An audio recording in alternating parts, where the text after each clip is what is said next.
गोपालेश्वर धाम की महाशिव पुराण कथा को पूरा सुने। कृपया आधा अधूरा न सुने। तो आइए चलते हैं कथा की ओर। गांव का एक गरीब चरवाहा बहुत समय पहले गंगा किनारे बसे शिवपुर नामक गांव में एक गरीब चरवाहा रहता था। उसका नाम था गोपाल। वह रोज सुबह अपने झुंड की बकरियां लेकर जंगल चला जाता और शाम को घर लौट आता।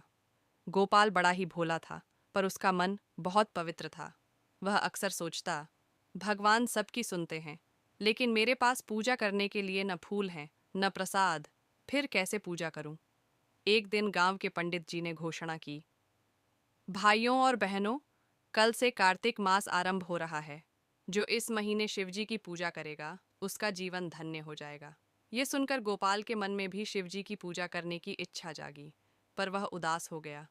मेरे पास तो न शिवलिंग है न कोई साधन।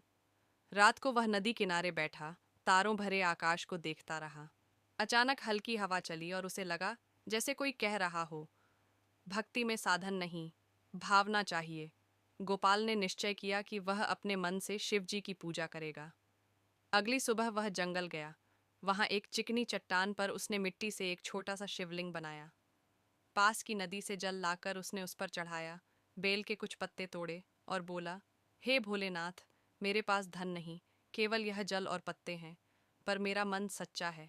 फिर उसने आंखें बंद करके एयूएम नमः शिवाय का जाप किया। हर दिन वह यही करता, बकरियां चराने जाता और लौटते समय उस शिवलिंग पर जल चढ़ाता। धीरे धीरे उस छोटे से स्थान पर एक पवित्र ऊर्जा फैलने लगी। जो भी वहां से गुजरता उसे अजीब सी शांति का अनुभव होता। कुछ ही हफ्तों बाद गांव में भयंकर सूखा पड़ गया। न खेतों में पानी था न कुओं में। लोग चिंतित थे, अब क्या होगा?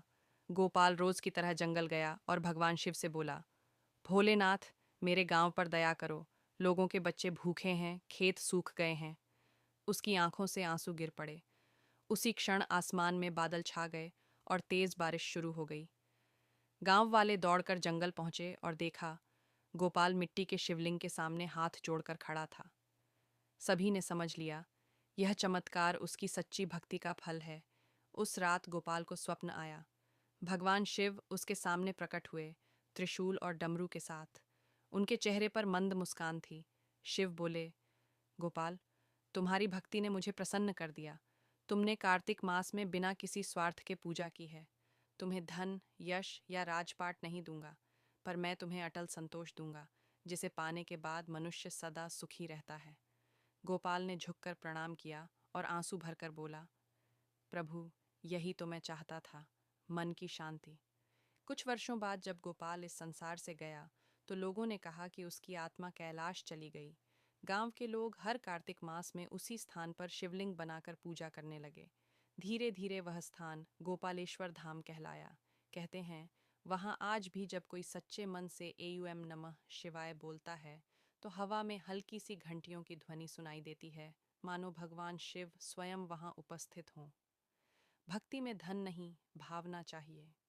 कार्तिक मास में जो सच्चे मन से शिव की पूजा करता है, उसे जीवन में शांति, संतोष और मोक्ष का वरदान मिलता है।